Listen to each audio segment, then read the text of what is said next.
আসসালামু আলাইকুম ওয়া রাহমাতুল্লাহি ওয়া বারাকাতুহু। সম্মানিত দর্শক ও শ্রোতা মণ্ডলী, আমি ফজলুল হক হাতিমি জান্নাতের দিকে চ্যানেলের পক্ষ থেকে আপনাদের সকলকে জানাচ্ছি আন্তরিক অভিনন্দন ও মুবারকবাদ। আজ আপনাদের সামনে হাজির হয়েছি পাঁচ ওয়াক্ত নামাজ নিয়ে।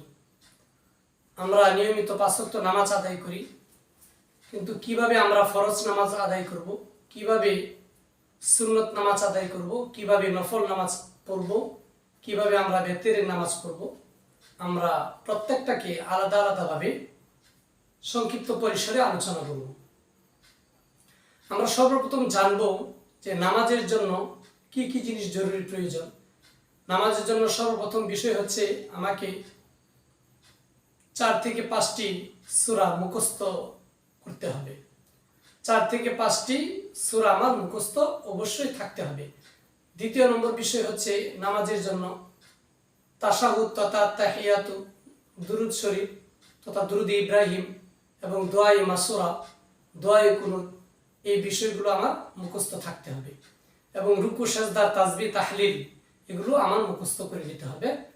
তাহলে আমি 5 ওয়াক্ত নামাজ যথাযথভাবে আদায় করতে পারবো।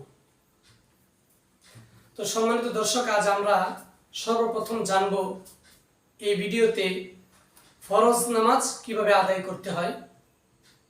তো ফরজ নামাজ দেখা যায় 2 রাকাত আছে, 3 রাকাত ফরজ নামাজ আছে, আবার 4 রাকাত ফরজ নামাজ আছে। 2 রাকাত ফরজ নামাজ যেমন ফজরে 2 রাকাত ফরজ পড়তে হয়, মাগরিবে 3 রাকাত ফরজ, ইশা যোহর এগুলোতে 4 রাকাত করে ফরজ নামাজ আদায় করতে হয়, আসরের 4 রাকাত ফরজ পড়তে হয়। তাহলে আজকে আমরা সর্বপ্রথম ফরজ নামাজ কিভাবে আদায় করতে হয় এটার পুরোপুরি নিয়মটা আমরা জানব। আমরা সর্বপ্রথম ফজরের নামাজ থেকে শুরু করি। যে ফজরের নামাজ 2 রাকাত ফরজ, 2 রাকাত নামাজ আমরা সর্বপ্রথম নিয়ত করব আমরা যে আমি ফজরের 2 রাকাত ফরজ নামাজ পড়তেছি। মনে মনে যদি আমি ইচ্ছা পোষণ করি তাহলে আমার নিয়ত হয়ে যাবে। এরপর আমি নিয়ত করার পর আল্লাহু আকবার তাকবীর দিয়ে হাত বাঁধবো। হাত বাঁধার পর আমি সানা পড়ব, সুবহানাকা আল্লাহুম্মা ওয়া বিহামদিকা ওয়া তাবারাকা ইসমুকা ওয়া তাআলা জাদ্দুকা ওয়া লা ইলাহা গায়রুক। এভাবে আমি সানা পড়ে নিব। সানা পড়ার পর আমি আউযুবিল্লাহ এবং বিসমিল্লাহ পড়ে সূরা পড়া শুরু করব। প্রথমে সর্বপ্রথম সূরা ফাতিহা পড়ব, এরপর তার সাথে একটি সূরা মিলিয়ে পড়ব। এরপর আমি রুকুতে চলে যাব। রুকুতে সুবহানা রাব্বিয়াল আযীম কমপক্ষে 3 বার পড়তে হবে, 5 বার 7 বার যতবার পারি আমি পড়ে নিব। সর্বনিম্ন পরিমাণ হচ্ছে 3, কমপক্ষে 3 বার সুবহানা রাব্বিয়াল আযীম পড়তে হবে। তারপরে সাজদায় রুকু থেকে উঠবো। রুকু থেকে ওঠার সময় সামিআ আল্লাহু লিমান হামিদা বলে আমি রুকু থেকে সোজা হয়ে দাঁড়াবো। এরপর আমি সাজদায় চলে যাব। সাজদায় যাওয়ার পর আমি এই সাজদার মধ্যে কমপক্ষে 3 বার সুবহানা রাব্বিয়াল আ'লা, সুবহানা রাব্বিয়াল আ'লা এই তাসবিহ পড়ে আমি 2 সাজদার মাধ্যমে 1 রাকাত নামাজ সুসম্পন্ন করে আমি দাঁড়িয়ে যাব। এরপর আবার সূরা ফাতিহা তথা আলহামদু শরীফ পড়ে আবার আমি যে 4 থেকে 5টি অথবা 2 থেকে 3টি সূরা মুখস্থ জানি ওইখান থেকে সূরা ফাতিহার সাথে আরেকটা সূরা মিলিয়ে পড়ব। এরপর আমি সূরা ফাতিহা এবং অন্য সূরা মিলিয়ে পড়ার পর আবার রুকুতে যাব, রুকু করব, আবার সাজদায় চলে যাব। রুকু থেকে সোজা ওঠার পর এরপর সাজদা করে এভাবে আমি বৈঠকে বসে যাব। আমি সর্বপ্রথম 2 রাকাত আমার সুসম্পন্ন হলো। আমি 2 রাকাত শেষ করার পর আমি বৈঠকে বসবো। বসে সর্বপ্রথম তাশাহুদ পড়ব তথা আত্তাহিয়াতু পড়ব।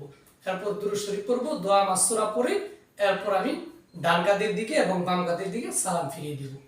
এই হচ্ছে ফজরের 2 রাকাত ফরজ নামাজের নিয়ম। এখন ফরজ নামাজ তো 3 রাকাতও হতে পারে, 4 রাকাতও হতে পারে, 2 রাকাতও হতে পারে। তো 2 রাকাতের বিষয়টা বলা হলো। তবে ফরজ নামাজের ক্ষেত্রে আমাদের মূলনীতি হচ্ছে, আমাদের এই কথা মনে রাখতে হবে, ফরজ নামাজ যদি 2 রাকাত হয় তাহলে সূরাতুল ফাতিহার সাথে একটি করে সূরা মিলাতে হবে। ওই 4 থেকে 5টি বা আমি যে কয়টা সূরা মুখস্থ জানি আলাম থেকে নাস পর্যন্ত, অথবা অন্যান্য যে সমস্ত সূরা আমার মুখস্থ আছে বা সূরার অংশ বিশেষ মুখস্থ আছে ওগুলো থেকে আমি প্রথম রাকাতে একটি সূরা পড়ব সূরা ফাতিহার সাথে, এরপর দ্বিতীয় রাকাতে সূরা ফাতিহার সাথে সিরিয়াল অনুযায়ী আরেকটি সূরা পড়ে নিব। তো এই হচ্ছে 2 রাকাত যদি ফরজ নামাজ হয় তাহলে আমি এইভাবে পড়ব। কিন্তু ফরজ নামাজ যদি 3 রাকাত হয়, যেমন মাগরিবের 3 রাকাত ফরজ নামাজ, তাহলে এই ক্ষেত্রে আমার করণীয় হচ্ছে আমি প্রথম 2 রাকাত সূরা ফাতিহার সাথে একটি করে সূরা মিলিয়ে পড়ব, অর্থাৎ আলহামদু শরীফ পড়ব, এরপর আমার নাস থেকে আলাম তারা থেকে নাস পর্যন্ত তথা সূরা ফিল থেকে সূরা নাস পর্যন্ত যে মুখস্থ আছে যেগুলি, এখান থেকে একটি সূরা পড়ে নিব। এরপরে আবার যখন দ্বিতীয় রাকাত পড়ব তখন আবার সূরা ফাতিহার সাথে অন্য একটি সূরা মিলিয়ে পড়ব। এই তো আমার 2 রাকাত সম্পন্ন হয়ে গেল। তৃতীয় রাকাতে ফরজের আমি শুধু সূরাতুল ফাতিহা পড়ব, শুধু আলহামদু শরীফ পড়ব। কারণ ফরজ নামাজ যদি 3 রাকাত অথবা 4 রাকাত বিশিষ্ট হয়, তাহলে প্রথম 2 রাকাতে সূরা ফাতিহা তথা আলহামদু শরীফ পড়ে তার সাথে একটি করে সূরা মিলিয়ে পড়তে হয় প্রথম এবং দ্বিতীয় রাকাতে। আর ফরজের তৃতীয় রাকাত অথবা 4 রাকাত বিশিষ্ট হলে চতুর্থ রাকাতে শুধু সূরা ফাতিহা পড়তে হয়। তো সম্মানিত দর্শক, আমরা বুঝতে পেরেছি যে ফরজের 2 রাকাত হলে প্রত্যেক রাকাতে সূরা ফাতিহার সাথে একটি করে সূরা মিলিয়ে পড়ে তাশাহুদ, দুরূদ শরীফ, দোয়া মাসুরা পড়ার মাধ্যমে আমার রুকু, সিজদা, তাসবিহ, তাহলিল সবকিছু আদায় করে যথারীতিভাবে আমি নামাজ শেষ করব। যদি মাগরিবের নামাজ 3 রাকাত হয় যেমন মাগরিবের, তাহলে প্রথম 2 রাকাতে আমি সূরা ফাতিহা পড়ে তার সাথে সূরা মিলিয়ে পড়ব এবং তৃতীয় রাকাতে শুধু সূরাতুল ফাতিহা বা সূরা ফাতিহা বা আলহামদু শরীফ আমি পড়ব। কিন্তু যদি ফরজ 4 রাকাত হয় তাহলে আবার আমি একই নিয়মে প্রথম 2 রাকাতে সূরা ফাতিহার সাথে একটি করে সূরা মিলিয়ে পড়ব।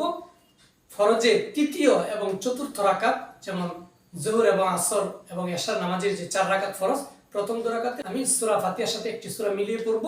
তৃতীয় এবং চতুর্থ রাকাতে আমি শুধু সূরা ফাতিহা পড়ব। তবে 2 রাকাত যদি ফরজ হয়, আমি 2 রাকাতের পর আত্মায়াতু, দুরূদ শরীফ, দোয়া মাসুরা সব পরে সালাম ফিরিয়ে দিব। আর ফরজ নামাজ যদি 3 রাকাত অথবা 4 রাকাত বিশিষ্ট হয়, তাহলে আমি প্রথম 2 রাকাত পড়ার পর, যেহেতু আমার ফরজ নামাজটা 3 রাকাত বিশিষ্ট অথবা 4 রাকাত, তাহলে প্রথম 2 রাকাত ফরজ পড়ে আমি কি করব, প্রথম বৈঠকে আমি শুধু তাশাহুদ পড়ব, শুধু আত্তাহিয়াতু শেষ করে আমি ওয়াশহাদু আন্না মুহাম্মাদান আবদুহু ওয়া রাসূলুহু পর্যন্ত পড়ে আমি সোজা দাঁড়িয়ে যাব। এরপরে তৃতীয় রাকাত শুধু সূরা ফাতিহা পড়ব। এরপরে রুকু সিজদা করে চতুর্থ রাকাতের জন্য দাঁড়াবো। এরপরে আবার শুধু সূরা ফাতিহা পড়ব। এরপরে আবার চতুর্থ রাকাতে আমি কি করব, আবার বৈঠক করব। আর দ্বিতীয় বৈঠকে বসবো, তখন তাশাহুদ তথা আত্তাহিয়াতু, দুরূদ শরীফ, দোয়া মাসুরা সব কিছু পড়ে আমি ডান কাঁধে প্রথমে সালাম ফিরিয়ে দেব, আর পরে বাম কাঁধে দিকে সালাম ফিরিয়ে দেব। এই হচ্ছে ফরজ নামাজের নিয়মাবলী। এভাবে আমি আমার নামাজকে সুসম্পন্ন করব। আল্লাহ সুবহানাহু ওয়া তাআলা আমাদেরকে বুঝার এবং আমলের তৌফিক দান করুন।